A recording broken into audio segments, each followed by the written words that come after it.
You, John Fitzgerald Kennedy, do solemnly swear. I, John Fitzgerald Kennedy, do solemnly swear. That you will faithfully execute the office of President of the United States. That I will faithfully execute the office of President of the United States. And will, to the best of your ability. And will, to the best of my ability. Preserve, protect, and defend the Constitution of the United States. Preserve, protect, and defend the Constitution of the United States. So help you God. So help me God.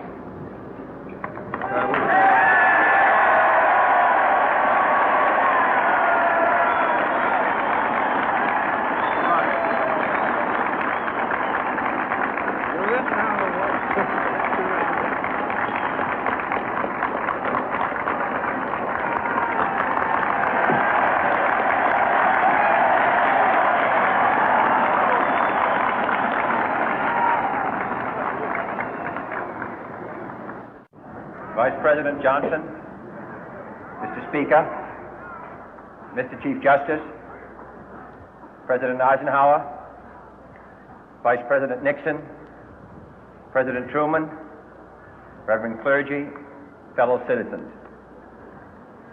We observe today not a victory of party, but a celebration of freedom, symbolizing an end as well as a beginning, signifying renewal as well as change. For I have sworn before you and Almighty God the same solemn oath our forebears prescribed nearly a century and 3/4 ago.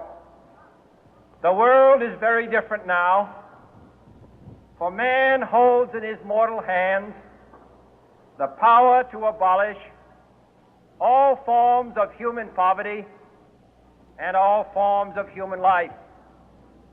And yet the same revolutionary beliefs for which our forebears fought are still at issue around the globe. The belief that the rights of man come not from the generosity of the state, but from the hand of God. We dare not forget today that we are the heirs of that first revolution.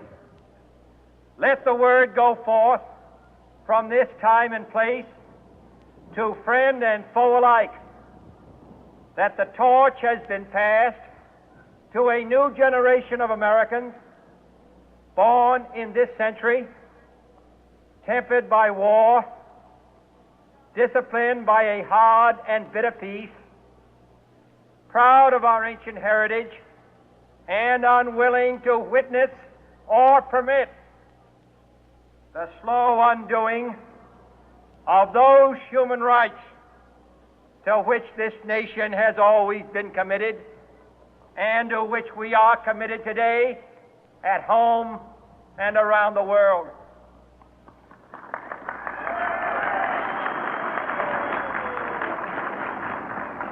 Let every nation know, whether it wishes us well or ill, that we shall pay any price, bear any burden, meet any hardship, support any friend, oppose any foe to assure the survival and the success of liberty.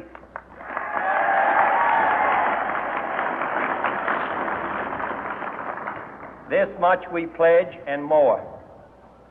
To those old allies whose cultural and spiritual origins we share, we pledge the loyalty of faithful friends. United, there is little we cannot do in a host of cooperative ventures. Divided, there is little we can do, for we dare not meet a powerful challenge at odds and split asunder. To those new states whom we welcome to the ranks of the free, we pledge our word that one form of colonial control shall not have passed away merely to be replaced by a far more iron tyranny. We shall not always expect to find them supporting our view, but we shall always hope to find them strongly supporting their own freedom, and to remember that in the past, those who foolishly sought power by riding the back of the tiger ended up inside.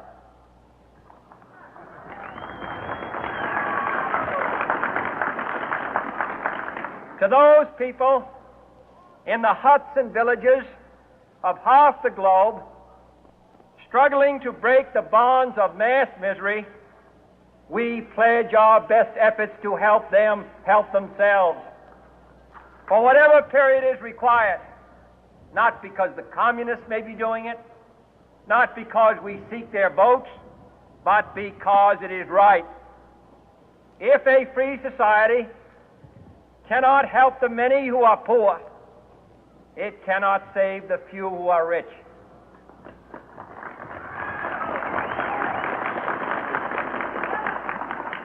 To our sister republics south of our border, we offer a special pledge to convert our good words into good deeds, in a new alliance for progress, to assist free men and free governments in casting off the chains of poverty.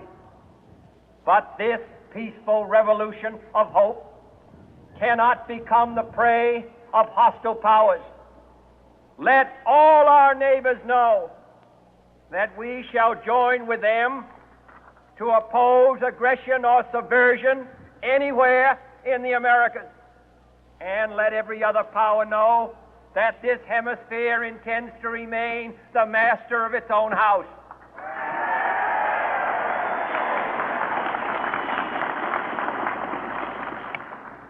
To that world assembly of sovereign states, the United Nations, our last best hope, in an age where the instruments of war have far outpaced the instruments of peace, we renew our pledge of support to prevent it from becoming merely a forum for invective, to strengthen its shield of the new and the weak, and to enlarge the area in which its writ may run. Finally, to those nations who would make themselves our adversary, we offer not a pledge, but a request that both sides begin anew the quest for peace.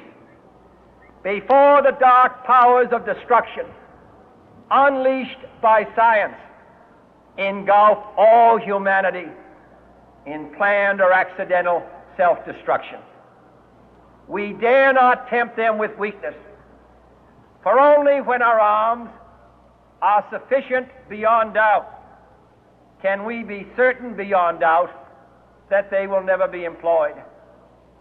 But neither can two great and powerful groups of nations take comfort from our present course, both sides overburdened by the cost of modern weapons, both rightly alarmed by the steady spread of the deadly atom, yet both racing to alter that uncertain balance of terror that stays the hand of mankind's final war. So let us begin anew, remembering on both sides that civility is not a sign of weakness, and sincerity is always subject to proof. Let us never negotiate out of fear, but let us never fear to negotiate.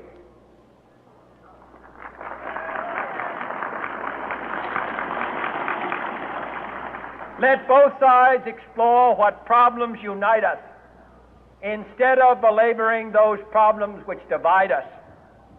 Let both sides, for the first time, formulate serious and precise proposals for the inspection and control of arms, and bring the absolute power to destroy other nations under the absolute control of all nations.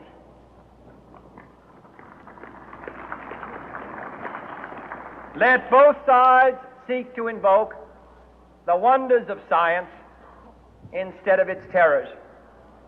Together, let us explore the stars, conquer the deserts, eradicate disease, tap the ocean depths, and encourage the arts and commerce. Let both sides unite to heed in all corners of the earth the command of Isaiah to undo the heavy burden and let the oppressed go free. And if a beachhead of cooperation may push back the jungle of suspicion, let both sides join in creating a new endeavor, not a new balance of power, but a new world of law, where the strong are just and the weak secure and the peace preserved.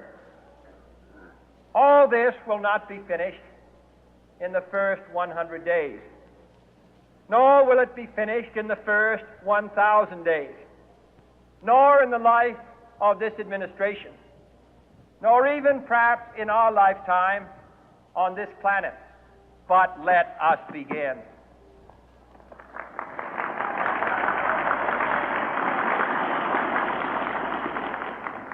In your hands, my fellow citizens, more than mine, will rest the final success or failure of our course.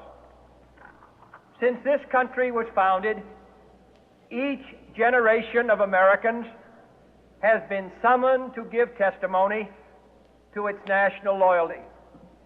The graves of young Americans who answered the call to service surround the globe. Now the trumpet summons us again, not as a call to bear arms, though arms we need, not as a call to battle, though in battle we are, but a call to bear the burden of a long twilight struggle, year in and year out, rejoicing in hope, patient in tribulation, a struggle against the common enemies of man, tyranny, poverty, disease, and war itself. Can we forge against these enemies?